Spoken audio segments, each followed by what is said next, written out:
Hello friends, আপনারা দেখছেন টোটকা নিউজ। আজকে এই ভিডিওর মাধ্যমে আমরা দেখে নেব 108 নং ব্যারাকপুর বিধানসভাতে মোট ভোটার সংখ্যা কত আছে, গ্রামে এবং শহরে কতজন ভোটার বাস করে, এই বিধানসভাতে এসসি এসটি ও মুসলিম ভোটার কতজন আছে।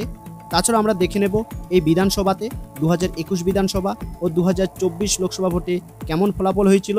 তাহলে আসুন এক এক করে সব দেখে নেই।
হ্যালো ফ্রেন্ডস, আপনাদের কাছে একটা ছোট্ট রিকোয়েস্ট, আপনারা প্লিজ আমার এই চ্যানেলটিকে সাবস্ক্রাইব করে রাখুন, যাতে আপনি আমার পরবর্তী ভিডিওটি পেতে কোনো রকম অসুবিধা না হয়।